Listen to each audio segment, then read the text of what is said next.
A blue screen of death on your MSI Modern 15 can interrupt your work without warning. In this video, you will learn practical ways to troubleshoot Windows crashes and fix common blue screen of death errors. So while you're performing updates, you're getting an IRQR not less or equal message, K-mode exception not handled, kernel data in page error, a lot of errors pertain to this problem, and we're going to go ahead and jump into what should hopefully be a pretty straightforward process, guys, and we're going to go ahead and jump right into it. So first thing I'd recommend doing would be to actually go ahead and boot to the troubleshooting utility on Windows 11. So if you do a hard power off 3 times in a row, Windows should automatically attempt to launch the starter prepare utility. And if it doesn't find anything, it will give you the option to select advanced settings, in which case it would take you to a screen that looks like this. Now, if it does not take you to a screen that looks like this, or you're unable to get to that, you can also download the Windows 10 Media Creation Utility, or Windows 11. They probably will make a creation utility for Windows 11 at some point. And it doesn't really matter. You can actually run the Windows 10 utility on Windows 11 as far as I'm aware.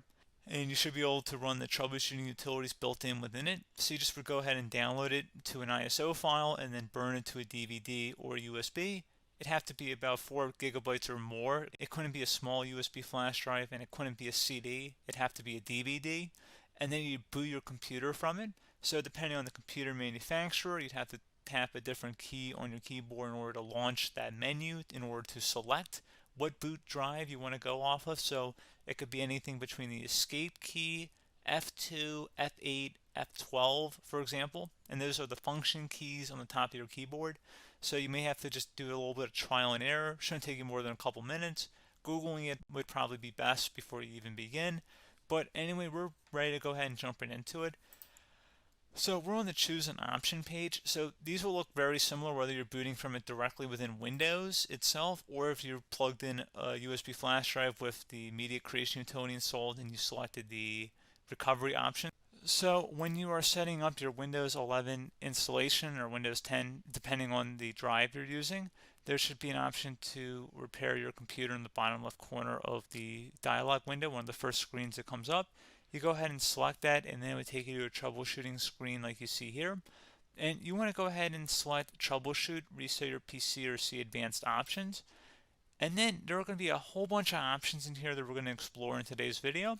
The first one, we're going to actually go underneath advanced options and then select startup prepare, fix problems that keep Windows from loading. So go ahead and select that first.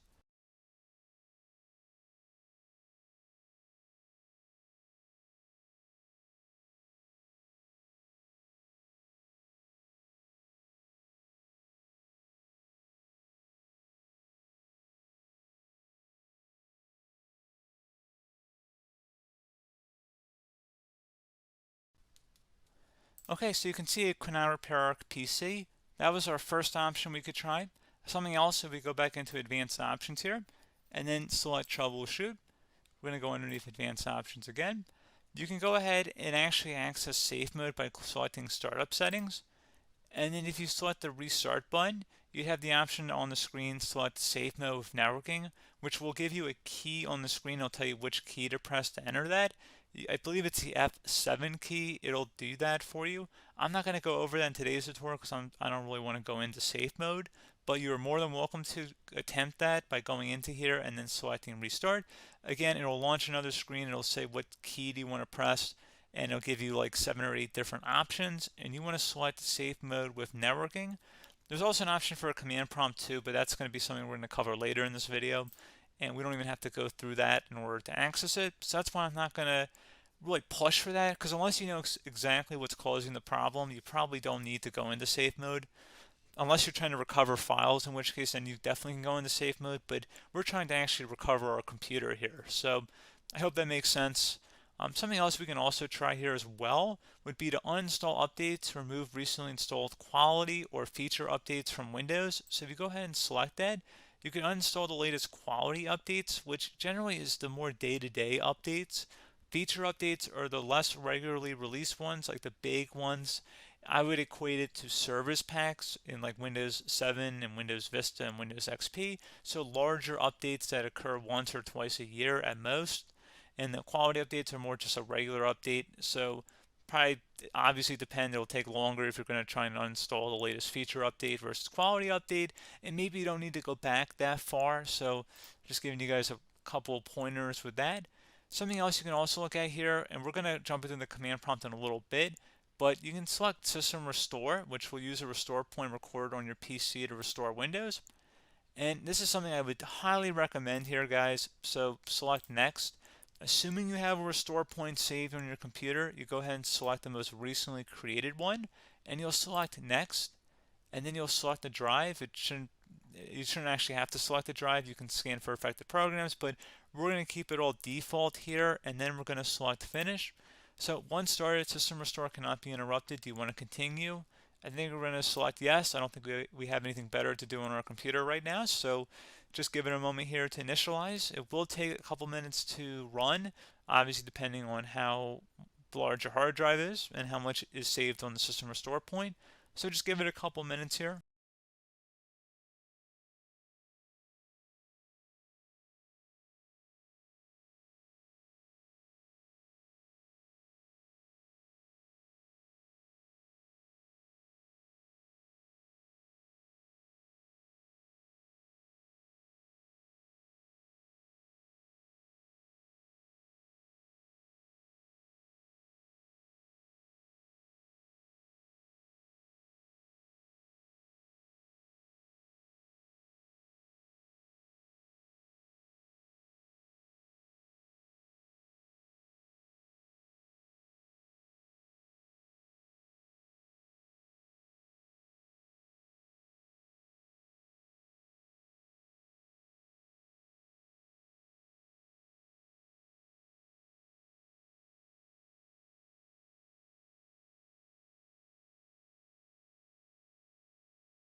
Okay, so you can see System Restore completed successfully. The system has been restored. Your documents have not been affected. Click the Restart button to restart your computer. Go ahead and select Restart.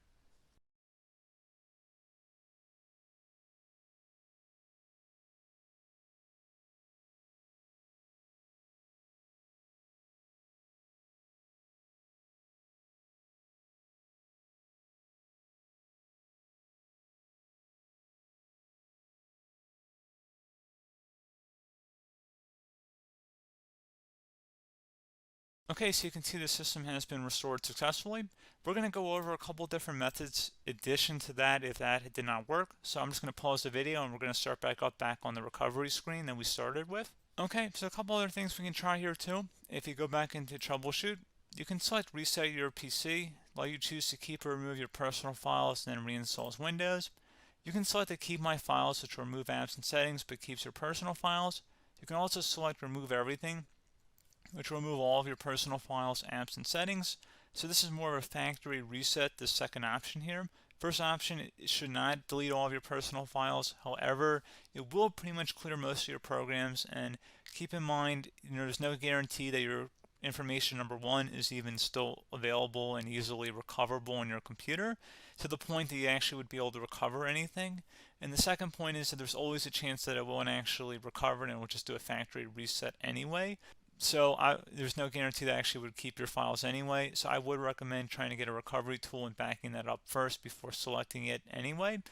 But again, those are a couple of different options. And then something else you can try here if you go back to the choose an option. Another option, if you go underneath choose an option and select troubleshoot, advanced options, and now select where it says command prompt.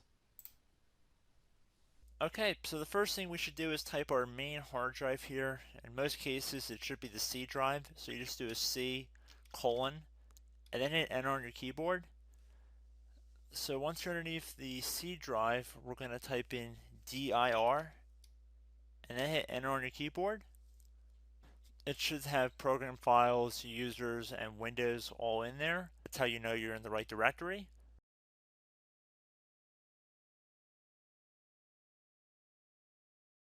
In some cases, it might be the D drive as well, so just keep that in mind.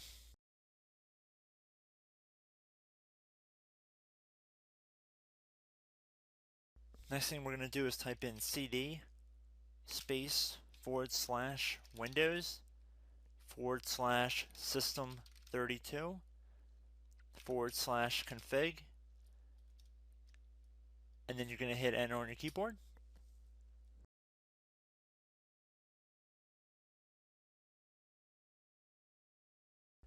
So now you're going to type md space backup.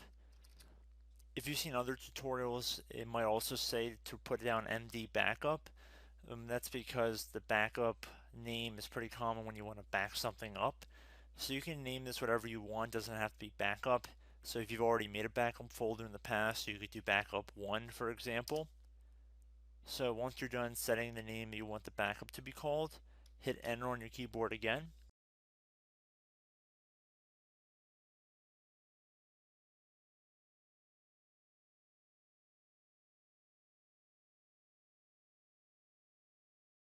At this point you want to type copy, C-O-P-Y, space, then you want to do the star symbol above the 8 key, then do a period or a dot, whatever you want to call it, then another star sign, and then another space, and then type backup, and then hit enter on your keyboard.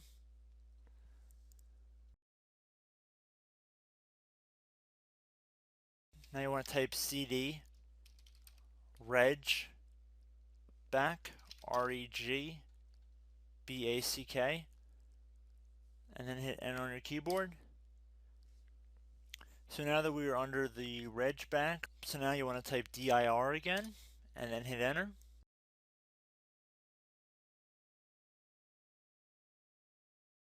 So now at this point we're going to type copy again. So copy, space, star sign, dot, another star sign, space, and then 2 dots. So we're going to type copy, space, star sign, dot, sign, star sign, dot, dot, and then hit enter on your keyboard again. So for overwrite, you want to overwrite all. So type A on your keyboard, so capital A, and then hit enter on your keyboard.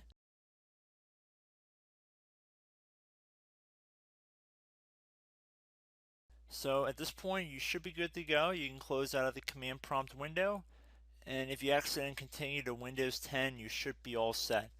So I hope one of these 3 or 4 different methods we went through in this tutorial helped you guys out. Again, I'm not sure if you guys heard me earlier, but try to go back into your safe mode if possible and uninstall any programs you know might be conflicting with the Windows startup if you can get into safe mode. So just keep that in mind. Something very simple like that could be blocking up everything. So again, I hope this tutorial helped you guys out, and I will catch you in the next tutorial. Goodbye.